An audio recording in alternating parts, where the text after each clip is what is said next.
petit chat est mort.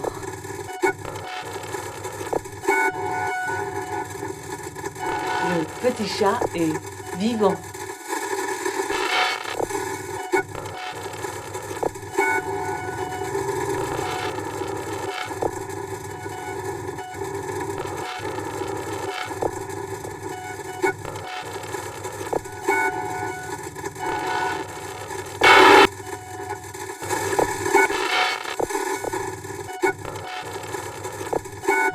Le sujet, c'est est-ce que l'univers a connu un instant zéro? Le sujet, c'est est-ce que l'univers a connu un instant zéro? Le sujet, c'est est-ce que l'univers a connu un instant zéro? Le sujet, c'est est-ce que l'univers a connu un instant zéro?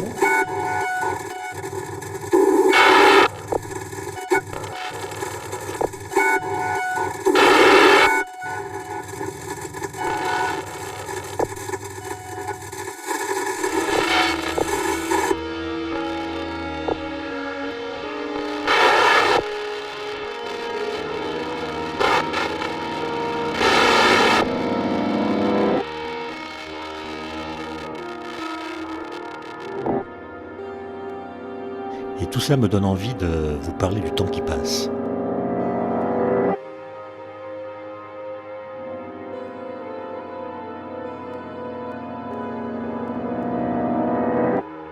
Comme de bien entendu, les philosophes se sont posé des questions de philosophes. Des questions à vous donner le tourment.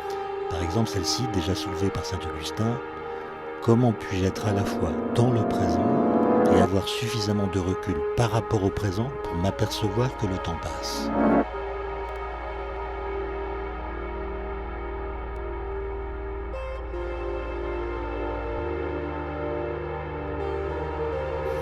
Ou bien cette autre de Wittgenstein, où va le présent quand il devient passé et où est le passé?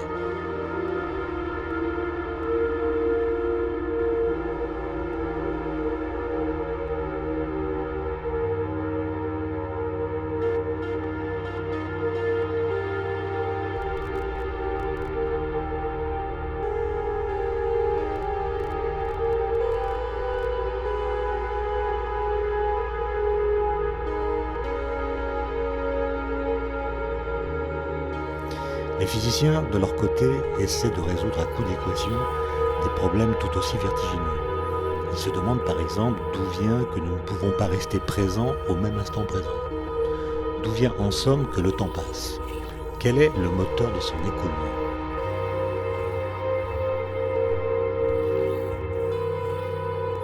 Alors vous trouverez des physiciens qui répondent que le temps se débrouille tout seul pour avancer, autrement dit qu'il est à lui-même son propre moteur.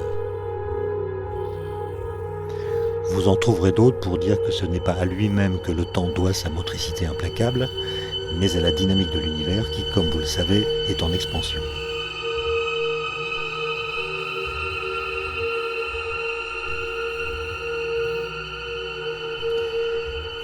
D'autres enfin vous expliqueront que le moteur du temps, ce n'est ni le temps ni l'univers, mais tout simplement nous autres les humains, qui sommes des observateurs dotés de conscience.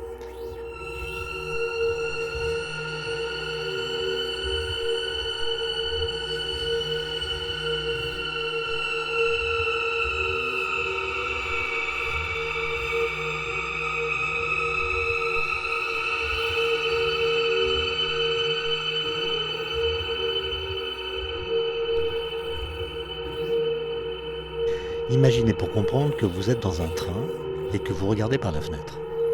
Vous voyez le paysage qui défile et vous vous dites « Tiens, le paysage défile ». En réalité, le paysage ne défile pas. C'est votre mouvement, plus exactement le mouvement du train dans lequel vous êtes, qui crée l'impression que vous avez que le paysage défile alors même qu'il ne défile pas. Eh bien, les physiciens qui pensent que nous sommes le moteur du temps imaginent qu'il se passe la même chose avec l'espace-temps, à cette nuance près que nous serions nous-mêmes le train. L'espace-temps serait comme le paysage, il serait là, statique, sans temporalité propre. Il ne défilerait donc pas. Et c'est notre mouvement au sein de l'espace-temps, notre déplacement sur nos lignes d'univers, qui créerait en nous l'impression que le temps passe.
De la même façon, dans la conception de l'univers bloc, tout ce qui a existé existe encore dans l'espace-temps, et tout ce qui va exister existe déjà dans l'espace-temps.